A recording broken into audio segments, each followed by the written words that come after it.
On a tous autour de nous une personne qui avait toutes les qualifications nécessaires pour pouvoir terminer son cursus à temps, mais qui est arrivé ici en Allemagne au bout de 3 ans, 5 ans, 6 ans, n'a toujours pas pu terminer son cursus de bachelor ou son cursus de master. Et on se demande, mais qu'est-ce qui n'a pas marché? Comment est-ce que si pour moi ça ne marche pas, comment pour elle ou pour lui ça ne marche pas aussi? On va essayer de décortiquer dans cette vidéo les raisons pour lesquelles nous, les Africains de l'Afrique francophone, on a du mal à terminer nos études ici en Allemagne.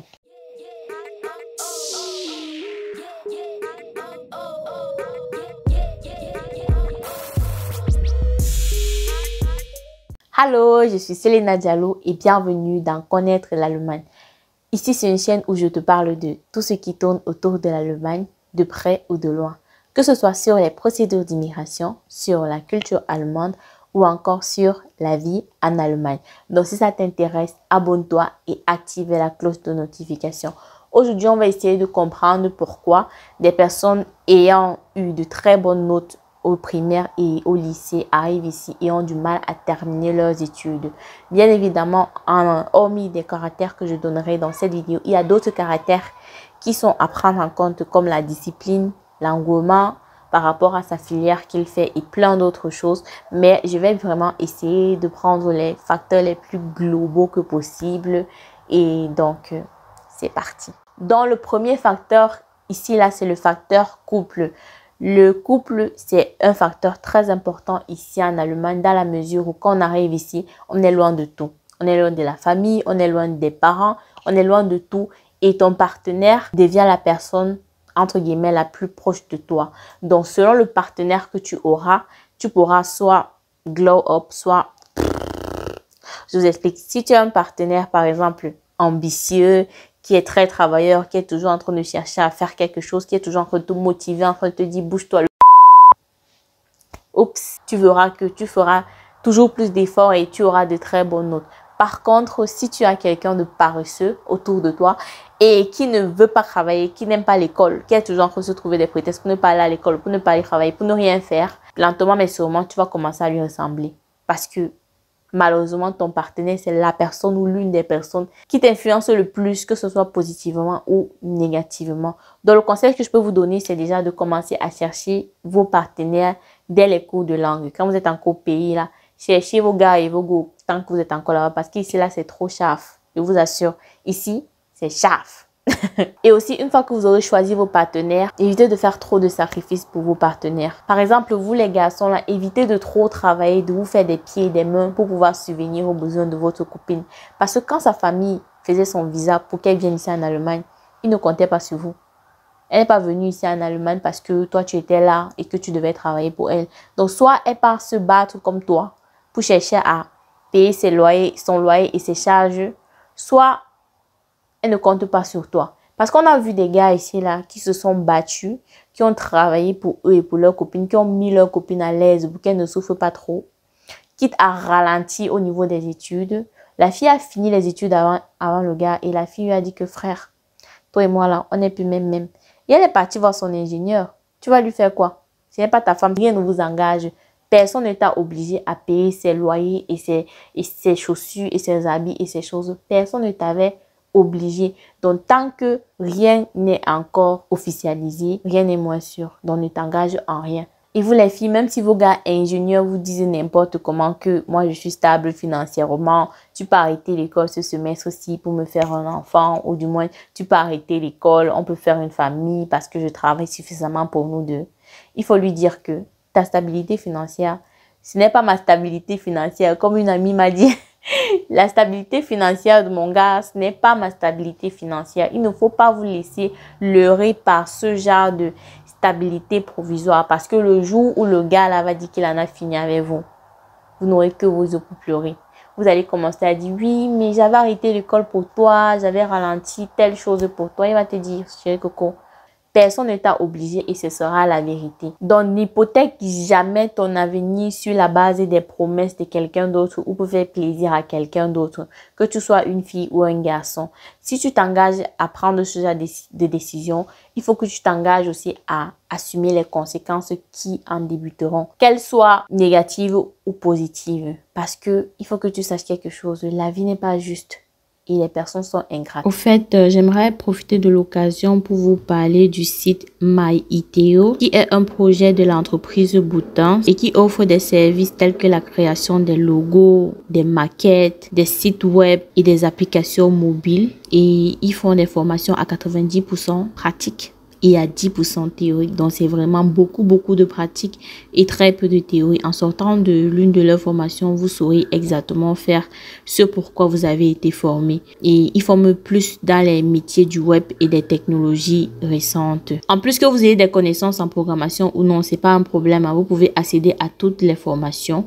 Les supports de cours sont très bien illustrés et détaillés afin de guider vos pas dans l'apprentissage. Il faut juste un ordinateur et une connexion pour pouvoir participer à un cours. Donc, peu importe où vous trouvez, à Douala, Yaoundé, Lomé, Dakar, vous pouvez souscrire à l'un de ces cours et y participer selon votre emploi du temps, en fait. Je trouve ça vraiment très bien. Donc, si vous avez besoin de plus d'informations, je vous conseillerais de contacter le numéro que je mets là maintenant.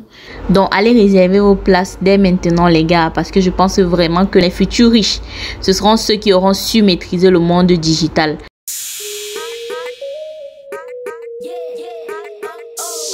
Le deuxième facteur qui nous ralentit beaucoup ici au niveau de l'école, c'est le travail. Malheureusement, on travaille pour nous et pour notre famille. Chaque mois, la famille t'écrit: oh, il y a l'oncle qui a encore avalé le compas, il faut cotiser pour l'envoyer à l'hôpital. Oh, il y a la tante qui a encore accouché, il faut cotiser pour l'enfant. Oh, il y a le grand-père, arrière-grand-père qui est mort il y a déjà 20 ans. Il faut faire la commémoration. Toi, tu dois cotiser. Et s'il te plaît, tu cotises même plus que les autres parce que toi, tu es le benguiste. Malheureusement, c'est notre réalité. Notre famille africaine, si tu ne lui mets pas les stops à temps, elle va user et abuser en fait de ta bonté. Il y a des gens qui ne savent pas dire non à leur famille et ça, c'est très grave. Et aussi, il ne faut pas être trop proche de vos cousins et vos cousines. Là, genre, bonjour cousin, comment tu vas? Tu penses que quoi? Il va toujours te dire que ça ne va pas. Après, il va commencer à te raconter une histoire tellement triste que, gars, tu auras seulement pitié de lui. Et ce sont tes proches qui vont souffrir à partir de ce moment-là. Donc, il faut bien faire comprendre à la famille qu'ici, là, ça ne va pas. Qu'on doit s'occuper de nous-mêmes, de nos charges. Et en plus, on doit encore fréquenter à côté. Il faut bien leur faire comprendre qu'on est encore étudiant et qu'on n'a pas encore l'argent comme ils pensent. Et il faut savoir dire non quand c'est nécessaire. Le troisième facteur qui nous a aussi ralenti ici, c'est le coronavirus. Ça concerne plus la nouvelle génération que l'ancienne génération. Parce que bon, le coronavirus, c'est aussi quelque chose d'actuel. Mais je n'ai pas voulu mettre ce facteur-là de côté parce que c'est un facteur qui a eu aussi sa part d'importance dans nos cursus à nous tous qui sommes encore en train d'étudier en ce moment. Beaucoup de personnes se sont retrouvées coincées quelque part à cause du corona et des barrières qui ont été, des graines qui ont été fermées. Imagine-toi, tu as les compositions présentielles en Allemagne et tu te trouves en Inde, coincé là-bas. Résultat, tu ne composes pas le semestre-ci. Et comme dans la plupart des universités, ce semestre-ci, c'était les Freiversuch. Ils vont te dire que non, c'était Freiversuch. Donc, tu peux essayer encore le semestre prochain. Sans savoir que voilà ton temps et ton énergie que tu as passé à apprendre un semestre. Tu as tout simplement gaspillé parce que tu n'as pas pu composer. Ou encore, tu tombes malade pendant la composition ou juste avant la composition. Tu apprends que tu as le coronavirus. Tu es obligé de rester en quarantaine pendant la composition. Et si tu es dans le genre d'université comme la nôtre, c'est là que les compositions s'enchaînent. Quand on commence à composer, 2 semaines, on a déjà fini. Tu rates comme ça toutes tes compositions et tu es obligé de recommencer le semestre prochain. Donc le coronavirus, c'est un truc qui a ralenti beaucoup de personnes, beaucoup d'entre nous. Et aussi, je ne sais pas si vous avez remarqué de votre côté, mais j'ai l'impression qu'il y a comme une vague de dépression là qui flottait un peu de partout pendant le corona. Je ne sais pas si je suis la seule à ressentir ça, mais je me suis sentie très dépressive ces derniers temps-ci avec le corona, dans la mesure où je passais 90% de mon temps enfermée chez moi. Je sortais que 2 fois par semaine comme ça pour aller travailler. Et au bout d'un moment, je ne sais pas, il y a une sorte de laisser aller. Tu n'as plus envie d'apprendre, tu as juste envie de rester couché sur ton lit, de ne rien faire. Et en plus de ça, les bibliothèques étaient fermées. Il y a des gens, comme j'ai un ami, qui ne connaît pas apprendre à la maison. Il connaît seulement apprendre à la bibliothèque. Il a même échoué presque toutes ses matières en ces 2 ou 3 derniers semestres-ci. Je pense qu'en 2 semestres, il a passé quoi? 2 ou 3 matières, hein, quelque chose comme ça. C'est grave. Parce que le gars n'arrivait pas à apprendre chez lui. Et je pense qu'il n'était pas le seul. Il y a beaucoup de personnes qui ont eu du mal avec ces périodes de online course et tout le reste. Donc, c'était vraiment un facteur à ne pas négliger.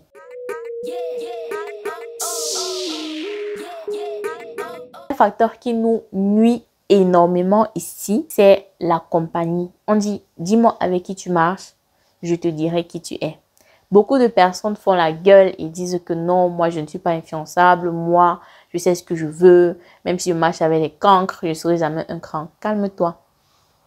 Les scientifiques même ont prouvé que tout être humain est influençable. Peu importe qui tu es, comment tu es influençable et tu es la moyenne des 5 personnes avec lesquelles tu passes le plus de temps. Donc, il faut faire très attention à ta compagnie parce qu'au fur et à mesure que tu vas marcher avec les gens, petit à petit, tu vas être imprégné de leur façon de faire. Donc, si jusqu'à aujourd'hui, tu n'arrives pas à t'en sortir au niveau des études, pose-toi les questions sur ta compagnie. Regarde un peu les personnes avec lesquelles tu passes le plus de temps et essaye de voir si ce sont des personnes qui t'influencent positivement ou autre chose. Et si tu trouves que c'est autre chose, moi je te conseille de prendre des mesures drastiques avant qu'il ne soit trop tard. Bon, pour faire une synthèse, avant de terminer la vidéo, j'aimerais juste vous dire que cette vidéo n'avait pas pour but, avec mon accent camerounais, cette vidéo n'avait pas pour but de vous demander de vous séparer de vos amis ou de vous empêcher d'avoir des amis. Ou encore de vous demander de ne pas avoir de copain ou de copine ou de vous empêcher d'avoir votre copain ou copine. Ou encore de vous empêcher d'envoyer de l'argent à votre famille. Cette vidéo avait juste pour but de vous aider à comprendre ce qui vous aide, ce qui vous nuit par exemple au niveau de votre cursus scolaire et à si possible prendre des mesures drastiques concernant cela. Parce que moi non plus, je ne suis pas hors du lot pour vous dire vrai. Je ne suis pas... je suis dans le lot en fait des personnes qui risquent de terminer, qui vont terminer l'école tard parce que moi j'ai fait confiance à la mauvaise personne. Moi je suis plus dans le facteur numéro 1 au niveau de l'amour. Quand je suis arrivée ici, je me suis mise avec une personne et à moins 1 mois de l'examen, j'ai appris en fait que mon chéri Coco, en fait, c'était le mari de quelqu'un d'autre. Il trompait sa femme avec moi. Et j'ai appris ça 1 mois avant les compositions. Ce qui fait que tout le mois là, j'ai appris. Mais mon cerveau n'était pas dans ce que j'apprenais là du tout, du tout. Au point où j'ai même composé une matière. J'ai même compté mes points à la fin. Hein. Ça m'a donné 1,3. J'ai échoué la matière là. Mais j'ai échoué avec les pieds en l'air. Sur 6 matières que j'avais à composer. J'étais au premier semestre, s'il vous plaît. Sur 6 matières que j'avais à composer, j'ai passé 2 matières. Et des 2 matières que j'ai passées, une matière, tout le monde a passé. Donc, c'était la matière cadeau. En gros, j'ai passé une seule matière sur 6 au premier semestre. Et c'était le pire semestre de tous. Après ça, je n'ai pas eu un livestream aussi faible. Quand je parlais aux gens, les gens me disaient que non, c'est normal, tu es encore au premier semestre. C'est pour ça que tu n'arrives pas à t'en sortir, la langue et tout. J'acceptais, mais au fond de moi, je savais pourquoi est-ce que j'avais eu de si mauvais résultats. C'était parce que j'avais fait confiance à la mauvaise personne. Et voilà quoi, je devais que assumer les conséquences de mes actes. J'ai appris cela à une mauvaise période de quelques jours avant mes examens. Ce qui a influencé aussi mon comportement au niveau des examens. J'avais vraiment pas la tête sur ce que je faisais parce que j'étais tellement, émotionnellement, j'étais tellement touchée que je pensais que j'apprenais alors que je n'apprenais pas vraiment. Et aujourd'hui encore, j'assume encore les conséquences de ce que je fais dans la mesure où les 4 matières que j'ai échoué là, ça m'a suivi encore jusqu'ici. Je n'ai pas pu rattraper ce retard. Parce que 4 matières, c'est pas rien. aujourd'hui, je suis au 5e semestre et j'ai un retard de 5 matières. Donc, avec le temps, j'ai encore eu une matière qui s'est rajoutée à ça. Donc, j'ai un retard de 5 matières, ce qui fait que logiquement, je ne pourrai pas terminer dans les temps. Je vais devoir prendre un semestre supplémentaire. Donc, quand je fais la vidéo, je ne me mets pas en tant que personne supérieure qui dit que, ok, toi tu fais ça et tout. Parce que moi-même, je ne suis pas parfaite. Moi-même, j'ai fait des erreurs. Et je veux juste qu'on puisse se corriger ensemble. Donc, mets en commentaire ce que toi, tu penses que ça pourrait aider les autres comme facteur que moi, je n'ai pas cité dans cette vidéo. On s'entraide mutuellement. Donc, voilà. Je pense que je suis arrivée à la fin de la vidéo. Si tu as quelque chose à dire, mets-le en commentaire. Like la vidéo s'il te plaît, de sorte à ce que YouTube puisse bien positionner ma vidéo pour les personnes qui pourraient en être intéressées. Moi, je te dis à très bientôt pour une nouvelle vidéo. Je te fais des gros bisous.